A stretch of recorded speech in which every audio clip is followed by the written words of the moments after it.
Apocalipsis 14, versículos del 6 al 12. Vi volar por en medio del cielo a otro ángel que tenía el Evangelio eterno para predicarlo a los moradores de la tierra, a toda nación, tribu, lengua y pueblo, diciendo a gran voz: temed a Dios y dadle gloria, porque la hora de su juicio ha llegado, y adorad a aquel que hizo el cielo y la tierra, el mar y las fuentes de las aguas. Otro ángel le siguió diciendo: ha caído Babilonia, la gran ciudad, porque ha hecho beber a todas las naciones del vino del furor de su fornicación. Y el tercer ángel lo siguió diciendo a gran voz: si alguno adora a la bestia y a su imagen, y recibe la marca en su frente o en su mano, él también beberá del vino de la ira de Dios, que ha sido vaciado puro en el cáliz de su ira, y será atormentado con fuego y azufre delante de los santos ángeles y del Cordero. Y el humo de su tormento sube por los siglos de los siglos, y no tienen reposo de día ni de noche los que adoran a la bestia y a su imagen, ni nadie que reciba la marca de su nombre. Aquí está la paciencia de los santos, los que guardan los mandamientos de Dios y la fe de Jesús. Decíamos en nuestra última exposición, sabiendo que estamos interpretando un libro de alto contenido simbólico, que nos vamos a ceñir a la división natural que nos expone el texto que nos ocupa. Y nos lleva a pensar en tres sucesos puntuales con tres ángeles que anuncian sus mensajes a los hombres, y al final vamos a encontrar también unas palabras de aliento por parte de las Escrituras. No olvidemos que la palabra ángel significa mensajero, enviado, aquel que es enviado por Dios para proclamar un mensaje. Por otro lado, también vemos que esta ha sido la actividad constante de Dios desde que Cristo ascendió a los cielos después de su primera venida. Dios ha estado enviando a sus mensajeros una y otra vez para anunciar a los hombres el mensaje de salvación. Continuamente lo ha estado haciendo. A causa de las persecuciones en el primer siglo, a causa de la huida masiva de muchos cristianos hacia otros lugares lejanos, el Evangelio se ha ido transmitiendo por los mismos cristianos que desde Jerusalén, Judea, Samaria expandieron el Evangelio hasta lo último de la tierra. Y así ha ocurrido generación tras generación, algo que antes no había ocurrido. El Evangelio estaba concentrado en el territorio de Israel y difícilmente vemos que saliese fuera del territorio. Ocurrió en algunos casos excepcionales, pero no fue la norma de Dios el enviar a predicar el Evangelio a todos los confines del mundo, como ocurrió después de la venida de nuestro Señor Jesucristo. Por lo tanto, generación tras generación, después del mandato de Cristo, siglo tras siglo, los mensajeros de Dios han ido por todo el mundo. Por esa razón, recordamos el mandato de Cristo dado a sus discípulos en Mateo 16:15: id y predicad el Evangelio a toda criatura. Por lo tanto, esa es la labor, una de las labores fundamentales de la Iglesia, la edificación del pueblo de Dios y la transmisión del Evangelio a los impíos. En nuestro texto ya estuvimos viendo que aparecían tres mensajeros. El primer mensajero, que lo encontramos en los versículos 6 y 7, que lo vamos a volver a leer, nos dice que vio volar por en medio del cielo a otro ángel que tenía el Evangelio eterno para predicarlo a los moradores de la tierra. ¿Quiénes son los moradores de la tierra? Toda nación, tribu, lengua y pueblo. A ellos fue dirigido el Evangelio eterno. Por lo tanto, decíamos también que esto no es algo exclusivo del pueblo judío que tanto empeño ponen en decir que ellos son los únicos escogidos y por lo tanto quieren hacer una división en el tema de la salvación. El Evangelio eterno ha sido predicado a todos los hombres, no a los judíos, a todos los hombres. Y este Evangelio eterno, por parte del ángel, decía a gran voz: temed a Dios y dadle gloria, porque la hora de su juicio ha llegado, y adorad a aquel que hizo el cielo y la tierra, el mar y las fuentes de las aguas. Adorad al Dios creador, que ha hecho todas las cosas. El segundo mensajero, también vimos un poco la semana anterior, nos dice, versículo 8: otro ángel le siguió diciendo: ha caído Babilonia, la gran ciudad, porque ha hecho beber a todas las naciones del vino del furor de su fornicación. Aquí se nos hace mención a la ciudad de Babilonia, que es tomada como símbolo de desenfreno, de inmoralidad y de idolatría. Es la gran enemiga de Dios. representa, en el contexto simbólico en el que está dicho, representa al mundo como centro de seducción del hombre. Un hombre a quien le vende sus encantos, a quien le vende sus promesas, a quien le vende su felicidad. Y es aquí donde encontramos el ámbito donde se han movido estas dos bestias que hemos venido analizando, una para destruir las bases del conocimiento y de la sabiduría humanas, y la otra para destruir la verdadera religión tal y como Dios la presenta en su palabra. Esta ciudad, este símbolo, ha corrompido a los hombres y ha hecho que se entreguen a la idolatría de lo que ella misma representa, y todo con una doble intencionalidad. Por una parte, llenar a los hombres con sus seducciones y atraerles con sus seducciones, y por otra, raer el nombre de Dios de la tierra, hacer que el nombre de Dios sea despreciable, que cuando uno hable de Dios suene mal, no parece apto para unas personas tan inteligentes y tan brillantes como nosotros, que ya vivimos en el siglo XXI, y por lo tanto no podemos andar con niñerías de estas, que como Dios existe y cosas de este tipo. Por lo tanto, ese es el propósito de la segunda bestia, raer el nombre de Dios. Y es el propósito también del mundo en el cual vivimos, menospreciar el nombre de Dios, ridiculizar el nombre de Dios, hacer que todo lo que suena a Dios o al Evangelio sea algo que no encaja dentro de la perspectiva del hombre moderno. Vamos a recordar un poco la historia de lo que supuso Babilonia para aquellos jóvenes judíos adolescentes que tendrían más o menos 15 años cuando fueron llevados desde Judá a Babilonia, que llegaron como cautivos a una gran ciudad, y vamos a ver todo lo que implicó esta ciudad para sus mentes. El ascenso de Babilonia al poder del mundo conocido, el imperio de Babilonia fue enorme, se llevó a cabo de una manera enormemente rápida, muy rápida. Dios le concedió al padre de Nabucodonosor, Nabuzaradán, el poder conquistar el mundo conocido en aquel tiempo. De manera que, transcurridos unos muy pocos años, el número de conquistados era muy superior al número de los conquistadores. Nabucodonosor era un hombre enormemente inteligente, sabía que iba a ser muy difícil controlar un imperio tan grande, que es prácticamente todo el mundo conocido de aquella época, así que diseñó una estrategia bastante sutil para dominar y subyugar todo su imperio. Se propuso tomar a los jóvenes de las naciones vencidas para manipular sus mentes y sus corazones, y para convertirlos en babilonios.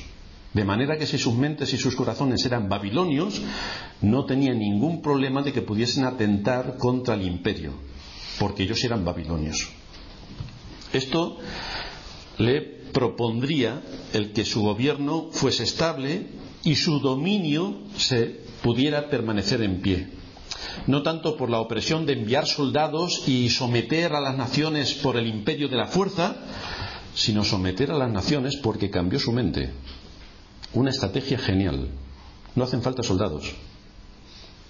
Tú cambias la mente de las personas, les das ideas, les empiezas a convencer de otro tipo de cosas, y no te hace falta soldados, no te hace falta perseguir a la iglesia con soldados, porque puedes hacer la manipulación enormemente sutil de la mente de la gente para que adore lo que tú quieres que adore y se aleje de la adoración del Dios vivo y verdadero. Esto es lo que quería hacer Nabucodonosor.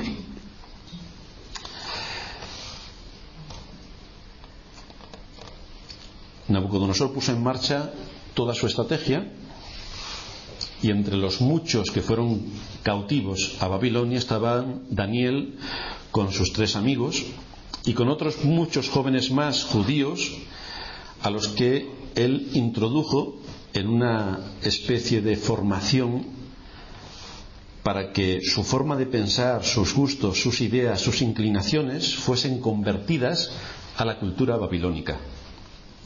Como primera medida para adaptar sus mentes y quitarles su identidad, los babilonios cambiaron los nombres de aquellos que trajeron de las naciones vecinas. Y además, el propósito de ellos era enormemente también perverso, porque los más brillantes de las naciones vecinas los quiso poner como príncipes y grandes dentro del imperio babilónico, de manera que cualquier tipo de rebelión quedase completamente neutralizada. porque los grandes de sus países formaban parte de la corte babilónica de alto nivel.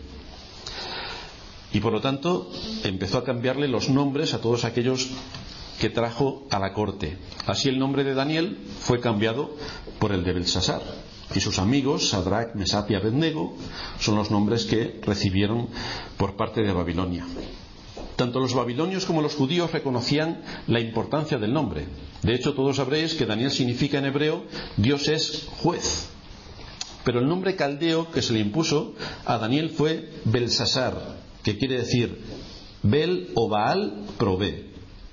Por lo tanto, veis de qué manera tan sutil ya en el mismo nombre empiezan a cambiar la identidad de la persona que va a ser babilonizada. Allí se le empezó a leccionar a Daniel y a los miles de jóvenes que fueron en aquella deportación sobre la importancia de Babilonia en el orden del universo. Es decir, ellos no descuidaron ni los aspectos físicos, ni los deseos de los ojos, ni tampoco el religioso. Le dieron a nivel físico todo lo que podían necesitar en comidas, en bebidas y en todo lo que estaba al alcance de su mano dentro de aquel gran imperio que tenía recursos para todo. A nivel de deseos, cualquier cosa que uno pudiera desear la tenía al alcance de su mano. Para eso eran los príncipes que estaban en la corte del rey Nabucodonosor. Y a nivel religioso también intentaron dotar de todo lo necesario a la mente de aquellos jóvenes para que cambiasen su mente y su adoración. En los murales de sus templos representaban la evolución espiritual que va desde la tierra hacia el cielo y en la que Babilonia era el centro. Por lo tanto, los dioses habían tenido misericordia de Babilonia y la habían creado como una gran potencia que estaba subyugando al mundo conocido. El propósito era que todas estas cosas influyeran a los nuevos ciudadanos que se estaban integrando, que se familiarizaran con toda la cultura de los babilónicos y desde luego que aceptasen aquellas doctrinas sobre la creación que eran completamente opuestas en el caso de los judíos a lo que ellos habían aprendido ya en los libros primeros de las Escrituras, en el Pentateuco. Pero para los babilonios, Babilonia era la ciudad elegida por los dioses, frente al concepto judío donde Jerusalén era la ciudad elegida por Dios y el templo de Jerusalén era donde Dios se manifestaba. Y Dios era el Dios creador de los cielos y de la tierra. Todo esto empezó a ser manipulado por los babilonios de acuerdo a su doctrina y de acuerdo a su entorno religioso. Hemos recibido varias descripciones de la ciudad de Babilonia. Según Heródoto, el plano de la ciudad era un cuadrado de 22 kilómetros. 22 kilómetros por cada uno de los lados. Tenía un muro de 95 metros de alto por 26 metros de ancho, con lo cual era una fortaleza inexpugnable para los enemigos que quisieran acercarse para acabar con ella. Alrededor del muro tenían amplios y hondos fosos llenos de agua que impedían los accesos del enemigo. Y por si podía la ciudad estar sitiada, el río Éufrates pasaba exactamente por el centro de la ciudad, por lo tanto la abastecía de todo lo que pudieran necesitar a nivel de agua y por lo tanto para las plantaciones que podían darse dentro de la ciudad para poder permanecer muchísimo tiempo sin ningún tipo de necesidad externa. La ciudad, como sabéis, era famosa por sus grandes edificios. Recordaréis a Nabucodonosor en la terraza de su palacio diciendo: ¿no es esta la gran Babilonia que yo edifiqué? Evidentemente Nabucodonosor tenía una mente brillante para llevar a cabo sus propósitos. Dios le concedió también el deseo de su corazón y era un hombre ingenioso que construyó en Babilonia una auténtica capital de la cultura. Entre ellos estaban su propio palacio. El palacio de Nabucodonosor era un grupo de edificios que tenía más de 9.650 metros de circunferencia. Para que nos hagamos una idea, comparativamente hablando, el Santiago Bernabéu tiene 7.700 metros cuadrados. El edificio y sus anejos del palacio de Nabucodonosor exclusivamente tenía 9.600 metros frente a 7.000 y algo del Bernabéu, con lo cual podéis ver la extensión solamente del Palacio Real. En segundo lugar, algo de las cosas maravillosas que tenía Babilonia eran los jardines colgantes, que es una de las 7 maravillas del mundo. Fueron construidos por Nabucodonosor para complacer a la reina Amitis, que añoraba sus montañas natales y donde había una vegetación exuberante. Las Los jardines colgantes tenían una altura de 23 metros. Estaban sobre la superficie del desierto. No olvidemos que Babilonia está en pleno desierto. Pues allí en pleno desierto él hizo los jardines colgantes que tenían, como digo, una altura de 23 metros y tenían suficiente profundidad de tierra para sostener los árboles más grandes imaginables, y llenó todo de árboles y de plantación frondosa para darle una belleza exquisita a aquella gran ciudad. En tercer lugar, Babilonia era una ciudad enorme, compuesta por muchos templos. Había dos templos especiales. El primero, el templo de Marduk, que estaba en la ribera del río Éufrates. Era una inmensa pirámide. Medía 183 metros de base por 146 metros de alto. Las torres Kio miden 114 metros. Es decir, este edificio tenía 32 metros más que las torres Kio. Es decir, si cogemos las torres Kio y le montamos 11 pisos más, estamos hablando de este edificio. Por lo tanto, veis la gran expansión que tenía el imperio de Babilonia y el gran desarrollo arquitectónico en todas las áreas de la cultura. Fue precisamente aquí, en el templo de Marduk, a donde fueron llevados los utensilios del templo de Jerusalén. Cuando los babilonios entraron en Jerusalén y entraron en el templo, lo saquearon por completo, y todos los utensilios del templo lo llevaron al templo de Marduk. Por lo tanto, ¿qué podía uno pensar cuando los utensilios del templo sagrado de Jerusalén fueron llevados al templo de Marduk? ¿Cuál era el propósito oculto de Nabucodonosor? Pues de la misma manera que habéis estado adorando en el templo de Jerusalén, yo os traigo todos vuestros utensilios para que adoréis en el templo de Marduk. Tenéis todo a vuestra disposición, todos los utensilios para que podáis hacer uso de los sacrificios, de los vasos de la proposición, de las tablas, todo lo que queráis lo tenéis aquí en el templo de Marduk. Por lo tanto, le dio tantas facilidades que la gente empezó a habituarse y a mezclar las cosas que tenían que ver con el templo de Marduk con todos los utensilios que utilizaban en el templo de Jerusalén. De manera que cuando pasó un tiempo, aquello estaba completamente desprovisto del significado y del sentido que Dios le había dado a todos esos instrumentos para ser utilizados específicamente para un uso concreto. En el templo de Marduk ese concepto no estaba. De manera que vemos aquí cómo se empieza a desvirtuar el sentido de todas las cosas. La religión evoluciona. ¿No nos dicen estos aquellos que viven a nuestro alrededor cuando le hablamos de cómo tiene que ser la adoración, de cómo tiene que ser un creyente, de cómo tiene que ser la doctrina, de qué es lo que no se acepta en la iglesia, de qué es lo que enseña la palabra de Dios? Y nos dicen, es que eso es muy anticuado, vosotros sois unos fundamentalistas del siglo XV. La religión evoluciona, que es exactamente lo que le dijeron los babilonios a los judíos, y los judíos se lo creyeron. La religión evoluciona. Nabucodonosor ha sido tan complaciente que os ha traído aquí todos los utensilios del templo de Jerusalén para que podáis celebrar aquí vuestros ritos. No hay ningún problema en adorar en el templo de Marduk, porque además Marduk es también el Dios al que vosotros llamáis Jehová. Da igual, a fin de cuentas. Lo importante es que estéis aquí en un contexto religioso. Esto es exactamente lo que pasa hoy con la verdadera religión. Se ha visto desplazada por las nuevas formas de adorar, por las nuevas modas de pensamiento, unas modas de pensamiento que imponen sus criterios por encima de lo que la palabra de Dios enseña con claridad y a la que no se quiere atender porque la palabra de Dios está anticuada. Tenemos que evolucionar. Ya vivimos en el siglo XXI. Tenemos que ir evolucionando, no podemos adorar como lo hacían los creyentes del siglo XV o como lo hacían los creyentes del siglo X o como lo hacían los del siglo V. Nosotros en el siglo XXI adoramos de otra manera. No importa lo que Dios diga en su palabra, es que la religión evoluciona y nosotros tenemos que ir con los nuevos tiempos, porque si no vamos con los nuevos tiempos, ¿cuántos vendrán a adorar como nosotros? Tenemos que involucrarnos en la sociedad y dejar que la sociedad entre en la iglesia, y así todos tan contentos, exactamente tan contentos como estaban aquellos judíos babilonizados, es decir, de la religión de sus padres ni se acordaban.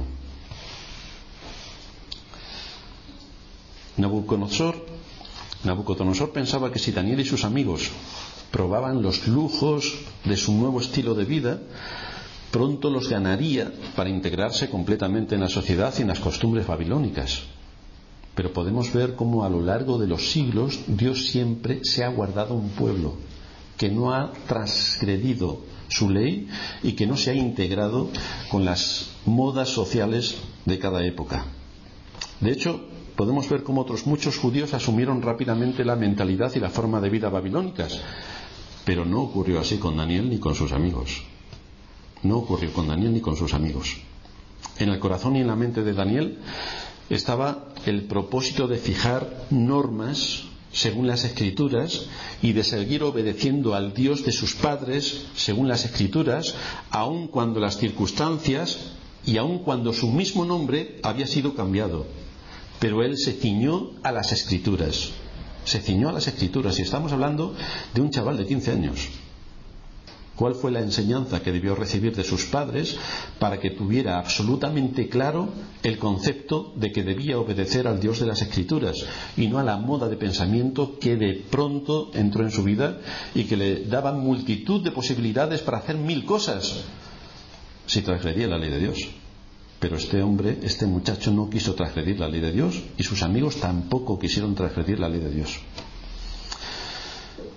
Esto nos muestra de qué manera todos nosotros cada día tenemos que tomar decisiones respecto a lo que tenemos que hacer, a lo que debemos hacer y a lo que nos gustaría hacer.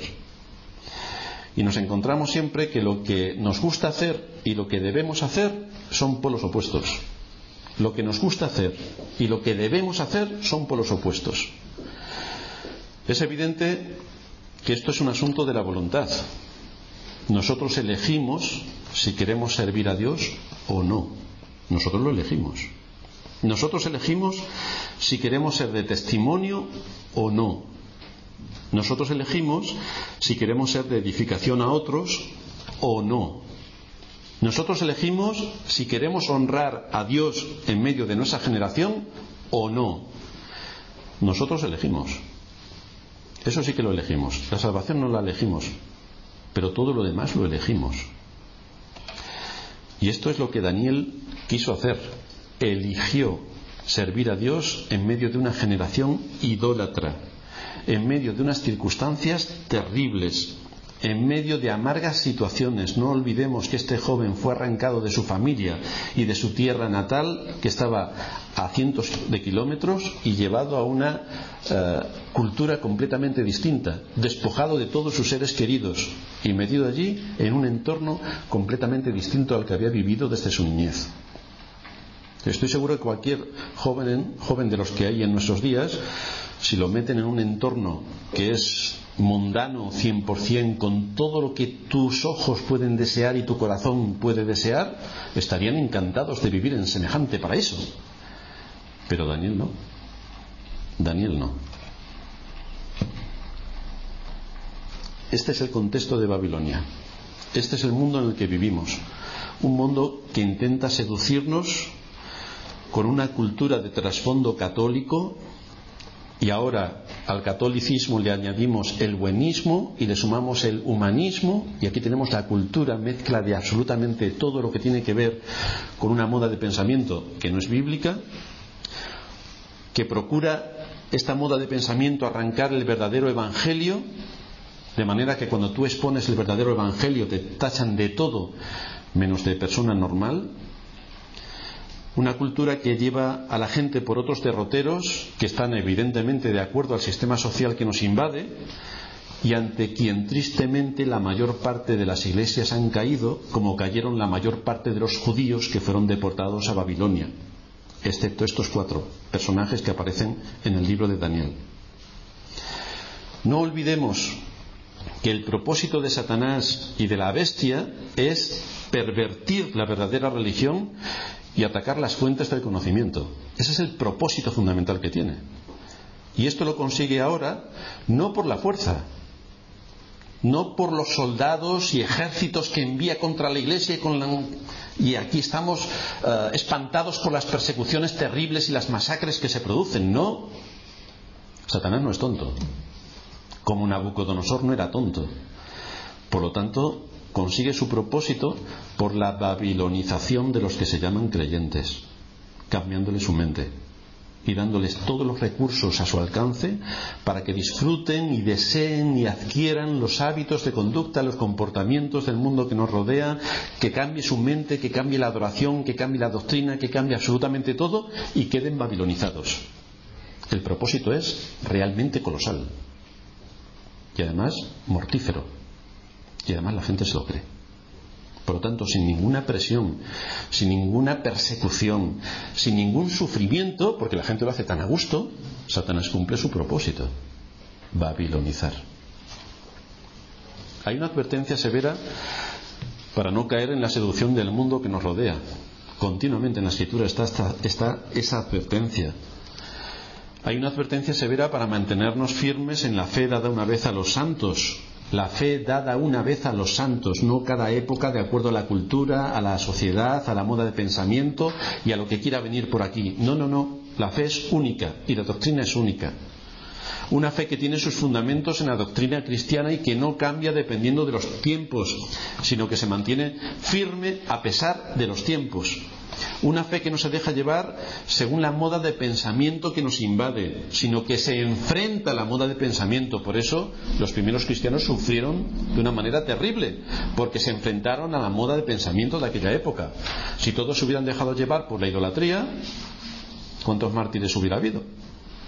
0. Si todos hubieran seguido la corriente de moda que les invadía, ¿cuántas persecuciones hubiera habido? 0. Por lo tanto, debemos tener mucho cuidado para que esta Babilonia en la que vivimos no nos seduzca, no nos atrape y no nos lleve a la destrucción, que es precisamente lo que este ángel está proclamando. El segundo ángel está proclamando: Babilonia ha caído. Todo este sistema se acaba. Todos estos atractivos brillantes que nos ofrece el mundo, que encandilan a los hombres, que tanto le gusta a las personas de este mundo, todos los encantos de este mundo, todas sus promesas, se van a desinflar y van a desaparecer. Babilonia ha caído. Es lo que decía Juan en su primera carta, el capítulo 2, versículo 17. El mundo pasa y sus deseos. Tiene fecha de caducidad. Caerá. Este es otro aspecto importante de este mensaje. Los hombres piensan que el mundo va a estar ofreciéndoles los encantos de sus deleites, de sus pasiones, de sus vinos, de sus comidas, de sus riquezas, de sus diversiones, de sus entretenimientos, para siempre. Los hombres creen que esta es su morada eterna, que no se van a morir nunca. Es decir, todo el mundo sabe que se va a morir, pero viven como si no creyeran en que la muerte les va a visitar. Creen que aquí está su morada. De ahí la llamada de atención continua que nos muestra la Escritura y que el primer ángel está realizando para que los hombres se arrepientan. Está anunciando el Evangelio eterno para que los hombres se arrepientan. Porque si no se arrepienten, más tarde vendrán los lloros y lamentos cuando Dios imponga su justicia, y la va a imponer sobre todo el mundo.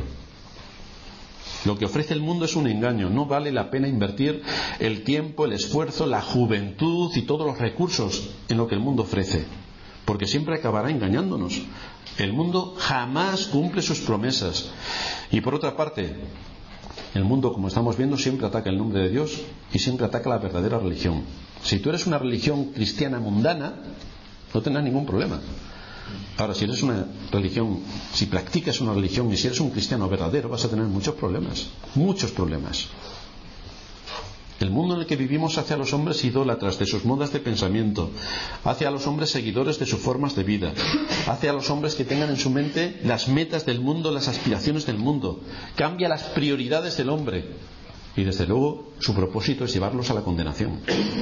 Si tú miras al mundo y las cosas que hay en el mundo, y por amor al mundo y por temor del mundo o por la seducción de las cosas del mundo dices que no al Evangelio eterno que trae salvación, debes recordar también de qué manera Dios ha condenado al mundo. Babilonia ha caído. Ha caído aquello en lo que te apoyas y te dejará en la ruina.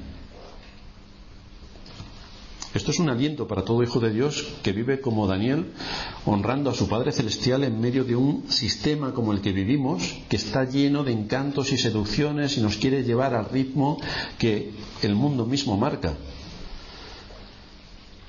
Pero también es una advertencia seria para todos aquellos que están bebiendo, como dice la Escritura, de este vino de pasión y se están embriagando por él. Porque así estaba en Babilonia aquel rey que profanó las cosas sagradas del templo y sobre quien cayó un juicio severo. Esto es lo que leíamos en la introducción, capítulo 5 de Daniel, versículo 2. El rey Belsasar hizo un gran banquete a 1000 de sus príncipes y en presencia de los 1000 bebía vino. Bebieron vino y alabaron a los dioses de oro y de plata, de bronce, de hierro, de madera y de piedra. El rey tenía al ejército medo-persa en las puertas de Babilonia. No importa. La ciudad de Babilonia ya hemos visto que es una ciudad grande, que es una fortaleza, que es inexpugnable. ¿Qué más nos da que estén a las puertas los medo-persas? ¿Qué más nos da a nosotros? Que somos la gran Babilonia. Y por lo tanto, como no nos importa nada, diría el rey, que es lo que dicen muchos en este mundo, como no nos importa nada y vamos a vivir siempre, comamos y bebamos, disfrutemos de todo. El estado de su poderoso imperio no parecía preocuparle en absoluto al rey. No le preocupaba en absoluto. Con los medos a las puertas de Babilonia, el rey organiza una fiesta donde el vino y las mujeres están por demás y donde encima hace traer los utensilios sagrados al templo de Jerusalén, que estaban en el templo de Marduk, para que ellos mismos también disfruten de todos los utensilios sagrados. Estaban haciendo de lo sagrado algo profano. Y en vez de atender los asuntos de Estado, en vez de estar preocupados por sus ejércitos, en vez de estar preparando la batalla por el asedio en el que estaban sometidos, el rey convocó a la clase social alta a una fiesta, porque daba por supuesto que los altos muros de Babilonia serían inexpugnables para los medopersas y que jamás pasarían. Por lo tanto, vamos a divertirnos, que este es nuestro mundo. Y eso es exactamente lo que le pasa al hombre de nuestros días. No hace ni caso a la palabra de Dios, que le es predicada. Cree que sus fortalezas, su altivez y sus argumentos son inexpugnables, que nadie puede derribar sus argumentos. Porque ¿quién va a creer en Dios? ¿Y qué es eso de un juicio venidero? Que Cristo va a venir en su segunda venida y aquí se acabará el mundo tal y como lo conocemos, y que esto será el fin de todas las cosas y que Cristo va a reinar por los siglos de los siglos. Esto es de niños. Yo tengo aquí mis fortalezas argumentales inexpugnables, que nadie las va a poder derribar. Y de la misma manera que el imperio babilónico tenía en las puertas de Babilonia al ejército medio persa, el hombre de nuestros días hace caso omiso de que tiene a las puertas a sus tres grandes enemigos: a la muerte, al pecado y a Satanás, y vive como si no existieran, teniendo en mente la razón sin fundamento que mantenía tranquilo al rey ante el terrible destino que les aguardaba a las puertas de la ciudad. El escritor nos dice irónicamente: bebieron vino y alabaron a los dioses de oro y de plata, de bronce, de hierro, de madera y de piedra. Estaban tan tranquilos adorando a sus dioses. Y además, para aumentar la fiesta, el rey tiene la genial idea, como decíamos antes, de usar los vasos sagrados del templo de Jerusalén en el banquete.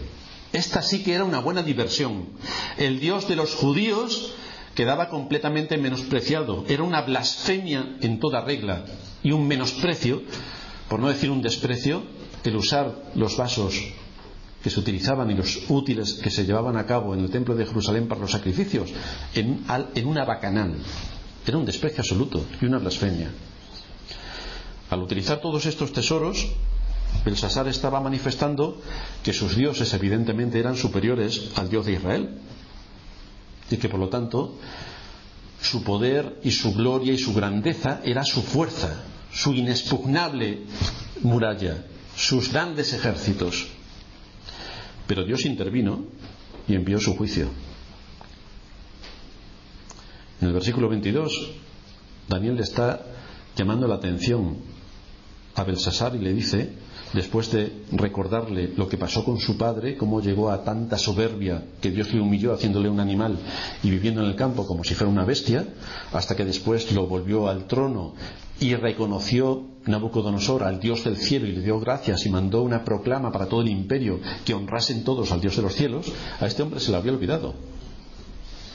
Y Daniel le dice: ¿y tú, su hijo Belsasar, después de conocer todas esas cosas, no has humillado tu corazón sabiendo todo esto, sino que contra el Señor del cielo te has ensoberbecido e hiciste traer delante de ti los vasos de su casa, y tú y tus grandes, tus mujeres y tus concubinas bebisteis vino en ellos, y además de esto diste alabanza a dioses de plata y de oro, de bronce, de hierro, de madera y de piedra, que ni ven, ni oyen, ni saben, y al Dios en cuya mano está tu vida y de quien son todos tus caminos nunca honraste. Y no nos encontramos al hombre de hoy y al hombre de todos los siglos en la Edad Media adorando a sus ídolos de piedra sin reconocer al Dios de los cielos, y en la Edad Moderna adorando a su propio corazón, adorando sus riquezas, adorando todo tipo de ídolos mentales sin el reconocimiento que requiere el Dios del cielo. El Dios de la historia hizo caer a los babilónicos de su lugar de esplendor. Ellos, que creían que sus fortalezas eran inexpugnables, pensaban que los medos intentarían subir por sus murallas para entrar en la ciudad, pero no. Los medos, que no eran tontos tampoco, y además Dios estaba de su parte para castigar a los babilónicos por haber hecho aquella gran tragedia en Israel, los medos, que no eran tontos, desviaron el rumbo del río, desviaron el cauce del río, que pasaba justamente por el centro de Babilonia. Por lo tanto, al desviar el cauce del río, la entrada a Babilonia por el cauce del río seco fue lo más sencillo. Y entró el ejército medo-persa por ese cauce, y aquella misma noche Belsasar fue muerto. Esa misma noche Darío el Medo tomó el reino. Por lo tanto, aquello que a ellos les parecía inexpugnable, resultó que llegó su hora. Así quedó la gran Babilonia, y así quedará este mundo cuando Cristo venga como juez. El mundo no se lo quiere creer, porque tiene grandes fortalezas, tiene murallas inexpugnables de su conocimiento humano. No quiere aceptar bajo ningún concepto la idea de Dios y del juicio final. Da igual lo que crea el mundo. La realidad es que Dios va a llevar a cabo su juicio sobre todo hombre. Por eso hoy vemos como gran parte de los habitantes de este mundo están como Belsasar, comiendo, bebiendo, divirtiéndose, haciendo fiestas, sin querer pararse a pensar en la situación terrible en la que se encuentran y cómo sus enemigos están a la puerta. El tercer mensajero, el tercer ángel, nos dice el versículo 9, y terminamos en breve: lo siguió diciendo a gran voz: si alguno adora a la bestia y a su imagen y recibe la marca en su frente o en su mano, él también beberá del vino de la ira de Dios, que ha sido vaciado puro en el cáliz de su ira. Será atormentado con fuego y azufre delante de los santos ángeles y del Cordero. Y el humo de su tormento sube por los siglos de los siglos, y no tienen reposo de día ni de noche los que adoran a la bestia y a su imagen, ni nadie que reciba la marca de su nombre. Este es el otro aspecto del mensaje del Evangelio eterno que es citado. ¿Cuál es el fin de aquellos que van tras las modas y deleites de este mundo? ¿Cuál es el fin? ¿Cuál es la parte de aquellos que se dejaron seducir con los encantos y promesas de este mundo? ¿Cuál fue el fin de aquellos que se dejaron llevar por Babilonia? ¿Cuál fue su fin? Tal y como le ocurrió a Babilonia, ocurrirá al hombre. Y es que va a atraer el juicio sobre sí. Tendrán que beber, como dice la Escritura, la copa de la ira de Dios. La copa pura de la ira de Dios, es decir, sin mezcla alguna de sus atributos, sino que estarán bajo el peso de la ira de Dios, de toda la ira de Dios. Fijaos que en este mundo la ira de Dios siempre está mezclada con su misericordia, siempre. Los hombres aquí pueden conocer algo de la ira de Dios cuando comprueban cómo Dios se esconde de los hombres, cuando deja que vengan dolores, calamidades, amarguras, pero siempre vamos a encontrar esperanza para todo lo que aquí tenemos. Su ira siempre va a estar mezclada con su misericordia. Dios hace que el sol salga sobre justos e injustos. Dios reparte la lluvia sobre justos e injustos. Riega los campos de los justos y de los injustos. Proporciona tiempos de salud a justos e injustos. Da regocijo y da bienestar a las familias justas e injustas. Pero en nuestro texto se habla de condenación sin misericordia ni bondad. solo la ira de Dios sobre el alma y el cuerpo. Esto es lo que pasa en el infierno. Dice el Señor en Mateo 10:28: no temáis a los que matan el cuerpo, mas el alma no pueden matar. Temed más bien a aquel que puede destruir el alma y el cuerpo en el infierno. Temed a aquel que tiene este poder. Nosotros no podemos imaginarnos con exactitud en qué consisten los terrores del infierno, porque no están en nuestra experiencia. De la misma manera que tampoco podemos saber cómo será un mundo sin pecado y gozando de la presencia de Cristo de manera eterna, porque tampoco está en nuestra experiencia, no lo podemos saber. Pero sí que por los datos que se nos dan será algo terrible estar en el infierno. Es digno de atención que este sufrimiento será a la vista de Cristo y de sus ángeles. Es interesante este detalle. De manera que todo cuanto ocurre en ese lugar de tormento es una fuente que aporta más ira de Dios, sin nada de misericordia. Nada que signifique algo de alivio a los que están allí condenados. Ellos tienen el recuerdo de su rechazo a Cristo, a quienes les fue predicado el Evangelio una vez y otra vez y otra vez y no lo quisieron oír porque esto eran cosas de niños.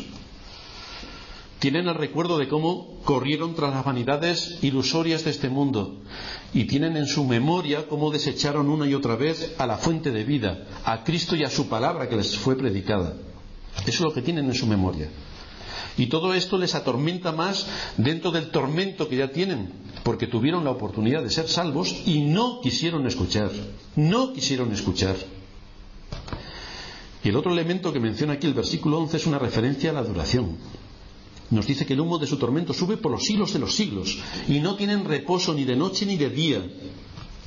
El humo de su tormento continuamente es permanente. Sus lamentos, sus quejas, el dolor siempre está en su alma, en sus pensamientos, en sus bocas, quejándose continuamente del dolor y además sin reposo y además sin esperanza. Porque en este mundo, por mucho que nos duela algo, tenemos la esperanza de que va a dejar de dolernos. Y nos ponemos nuestros fármacos y deja de dolernos. Tenemos la esperanza de que aquello acabará. Pero esto no ocurre en el infierno. Es el lugar sin esperanza. Es una escena que debe hacer temblar al hombre porque será como ciertísima de que ocurrirá. El día del juicio de Dios es una certeza, no es una posibilidad, es una certeza. Por eso se nos insta continuamente a que consideremos nuestra vida y nos aseguremos de nuestra vocación y elección. Nuestro Señor nos enseñó a ser muy cuidadosos cuando escuchemos, atentos cuando escuchamos un mensaje del Evangelio. Santiago nos dice que no seamos solamente oidores de la palabra, sino también hacedores de la palabra.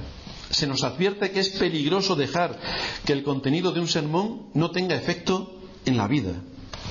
Y desde luego es una reprensión para todos nosotros y una advertencia para que no copiemos la conducta de Belsasar, que no tengamos en poco las enseñanzas de las Escrituras, que no pasemos por alto las advertencias sobre el castigo y el juicio de Dios sobre todos aquellos que desobedecen su palabra. Dios habló a Belsasar por medio de aquella escritura en la pared y Dios nos sigue hablando hoy por medio de las Sagradas Escrituras. Nos sigue hablando hoy. Dice Spurgeon en uno de sus sermones, uno predicado el 29 de agosto del 1858, en cualquier momento que oigas el Evangelio, estás oyendo la voz de la sangre preciosa de Cristo. ¿Qué voz más solemne es la de la sangre rociada, siendo como es la voz del eterno Hijo de Dios, que puede hacer y también deshacer? ¿Quisierais que yo callara respecto a esta voz? ¿Quisiera alguien de vosotros intentar cosa tan horrible? Se nos criticará si continuamente proclamamos este mensaje del cielo acerca de la sangre de Cristo. ¿Pero hablaremos en voz baja porque algún pecador tiemble al oír la palabra sangre? Y entonces, como no la quiere oír, nos tengamos que callar. ¿O quizá porque algún intelectual se rebele contra la idea del sacrificio de Cristo? No nos vamos a callar, al contrario, preferiríamos que se nos cortara la lengua antes que cesar la predicación acerca de la sangre preciosa de Cristo. Para mí no hay cosa que valga la pena de meditarse ni de predicarse fuera de esta gran verdad, que es el principio y el fin de todo el sistema cristiano, que es el hecho de que Dios dio a su Hijo para que muriese a fin de que los pecadores vivan. Y esto no es solo la voz de la sangre, sino la voz de Cristo mismo. Tú hoy estás escuchando su voz. Hoy tienes acceso al trono de la gracia para suplicar el oportuno socorro. Así que medita en tu vida y suplica a Cristo que te libre de la ira venidera, donde el juicio será inflexible para todos aquellos que no escucharon la verdad, sino que siguieron la corriente de este mundo. Queremos alejarnos de la babilonización a la que nos somete el mundo, pero para ello tenemos que hacer firme nuestra vocación y elección. Ese es nuestro camino y ese debe ser nuestro propósito. Vamos a terminar en oración.